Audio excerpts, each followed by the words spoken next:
Face au mouvement d'humeur récemment observé dans le secteur du transport des hydrocarbures, la rédaction du Messager a rencontré M. Abdoulaye Aman, président du syndicat national des transporteurs d'hydrocarbures du Cameroun. Il revient sur les difficultés du secteur et plaide pour une relance de l'activité. Président Abdoulaye Aman, bonjour. Et merci de nous recevoir chez vous. Je vous en prie. Monsieur le Président, on a vu certaines organisations socio-professionnelles se réunir la semaine dernière en votre absence et cette assise a été largement commentée. Qu'est-ce qui a bien pu se passer pour justifier votre absence? Je vous remercie de cette occasion que vous me donniez de m'exprimer sur cette actualité. Comme vous le savez, depuis près de 3 décennies, nous ne cessions d'attirer l'attention du gouvernement sur les véritables problématiques qui minent notre secteur d'activité et qui ont conduit à des remous constatés ça et là. Vous n'ignorez pas que depuis l'année dernière, l'État au plus haut niveau a décidé d'assainir le secteur du transport à travers le décret du chef de l'État du 2025-314 du 16 juillet 2025, portant réorientation du Conseil national des chargeurs du Cameroun, en l'occurrence le CNCC, qui reprend à son article 11 certains prérogatifs du BGFT dont nous avons tant décrié la gestion. Pour ne rien vous cacher, la majorité des acteurs du secteur trouvent en ces décrets une bonne base pour la relance du transport routier des marchandises suite à la gestion catastrophique constatée par ces derniers. Et je ne pouvais pas cautionner cette imposture. Président, est-ce à dire que vous ne vous reconnaissez pas dans un quelconque préavis de grève lancé par certains acteurs de votre secteur? Nous sommes formels là-dessus. Le syndicat national des transporteurs d'hydrocarbures du Cameroun, dont j'ai la charge de la gestion, n'a pas lancé de préavis de grève et compte mener ses activités normalement. Astucieusement, certains individus qui ont lancé ces préavis ont adossé à leurs revendications certaines de nos préoccupations. En réalité, c'est juste pour préserver certains avantages illégalement acquis qu'ils n'aimeraient pas perdre. Ils avaient d'autres visées, à savoir désinformer l'opinion sur la situation du BGFT. Voilà pourquoi nous dénonçons cette manipulation. Alors, parlons justement de cette manipulation, Président. Qu'en est-il exactement? Vous savez, certains individus avaient pris le BGFT en otage depuis plus de 3 décennies. Ils se sont substitués à l'État, créant leurs propres impôts et taxes, et encaissant au passage des sommes faramineuses se chiffrant à des dizaines de milliards de francs CFA. De ce fait, toute volonté de l'État d'y voir clair dans le fonctionnement de cette structure est considérée comme une déclaration de guerre. C'est pourquoi ils utilisent le nom des transporteurs pour faire un chantage organisé à l'État à travers des préavis de grève fantoches. Ils savent pertinemment que la majorité des transporteurs ne les suivant pas dans cette démarche, mais ils misent sur le fait que l'État tient beaucoup à la préservation de la paix sociale et n'ira pas jusqu'au stade de la grève. D'où leur victoire lorsqu'ils obligent l'État à mettre un peu d'eau dans son vin. Pour votre gouvernement, ces mêmes transporteurs qu'ils prétendent défendre voulaient plutôt faire une grève contre ces oppresseurs afin que l'État les en débarrasse, chose faite à travers le décret du 16 juillet 2025. En résumé, ces prédateurs avaient pris en otage non seulement l'organisme en charge de la distribution du fret, qui est le BGFT, mais aussi les transporteurs et le fret des marchandises diverses. Alors, Président, qu'en est-il de la gestion de la BGFT? Le BGFT était géré comme une épicerie familiale. L'orthodoxie financière n'existait pas dans cette structure, créée pourtant en 1993. L'ouverture de son tout premier compte en banque date de l'année 2010. C'est vous dire certains gestionnaires actuels du BGFT étaient déjà recherchés pour complicité de détournement des biens publics dans le cadre du bureau commun qui est l'ancêtre du BGFT. Les mêmes causes produisant les mêmes effets, vous pouvez tirer vous-même vos propres conclusions. Alors, parlons-en. Est-ce qu'il n'y a pas d'ingérence de l'État dans le secteur du transport? À mon avis, non.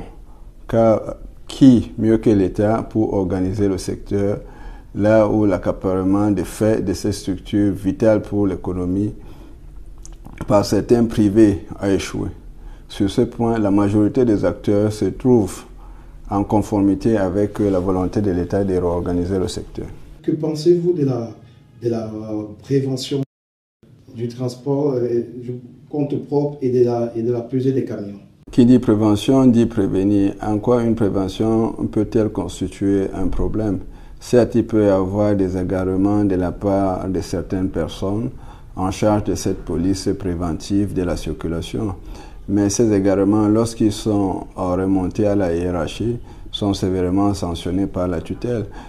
Aussi, nous déplorons l'effet de signalisation invisible sur ces routes et nous attirons l'attention de l'État pour qu'ils essayent de remédier à cela. Concernant le type de transport, le transport qualifié de type compte propre, je vais vous faire une petite généalogie de loi portant libéralisation du secteur du transport au Cameroun.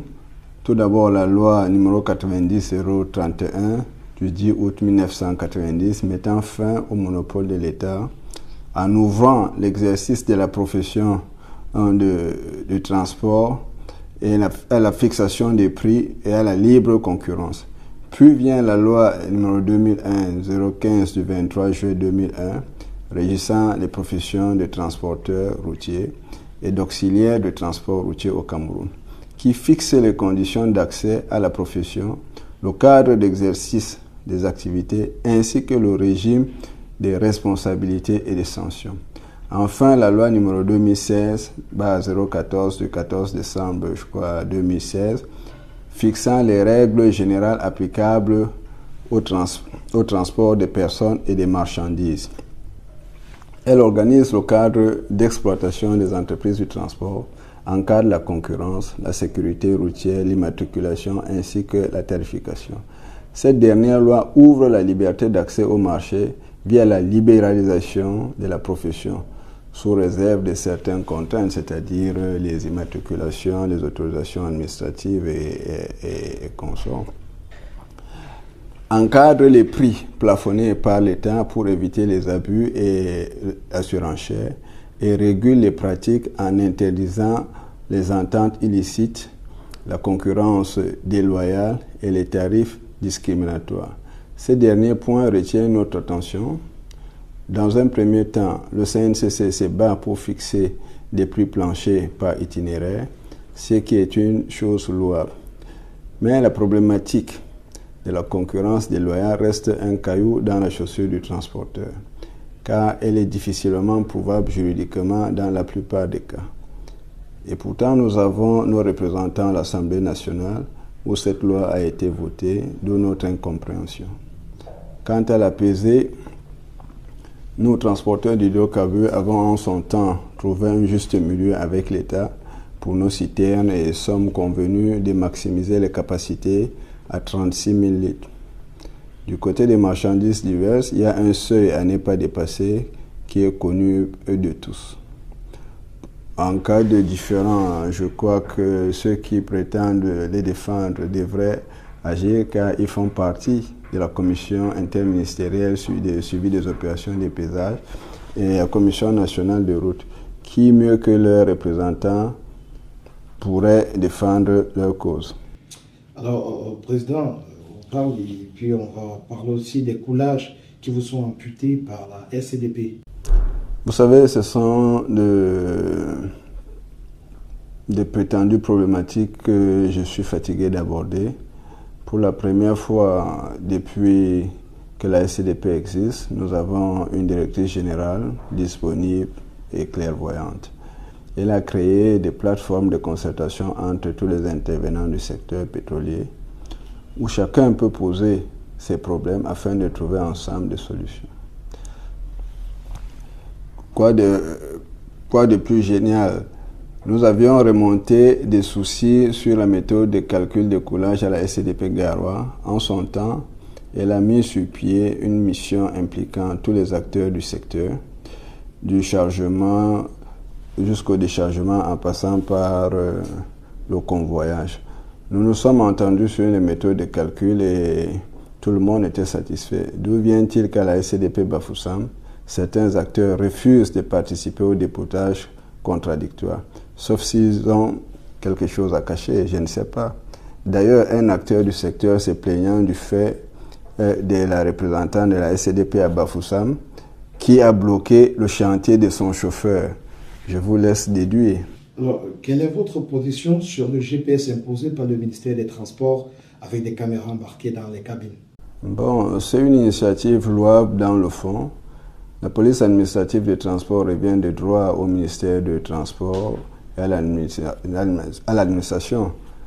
L'administration se doit d'être préventive aussi. Et le ministre s'est engagé pour rendre nos routes plus sûres à travers des différents équipements embarqués. Cependant, nous avons fait part à la tutelle des similitudes entre ces équipements et les équipements déjà installés sur nos camions, d'où la nécessité de trouver un juste milieu et exploiter les données de nos équipements existants. Donc, que pouvez-vous nous dire sur l'état des routes? Je vous renvoie à la question, car nous sommes tous usagers de ces routes et connaissons tous l'état dans lequel se trouve notre bâtiment routier. Alors, Monsieur le Président, pour sortir, quelles sont les problématiques urgentes de votre propre secteur d'activité? Elles sont multiples, mais dans l'urgence, nous comptons régler avec l'administration l'arnaque de certains marketeurs qui retiennent les coulages à température ambiante au lieu de 15 degrés Celsius. Alors, merci, monsieur, d'avoir accepté répondre à nos questions et nous espérons que vous serez encore plus meilleur et plus mieux dans vos activités. C'est moi qui vous remercie.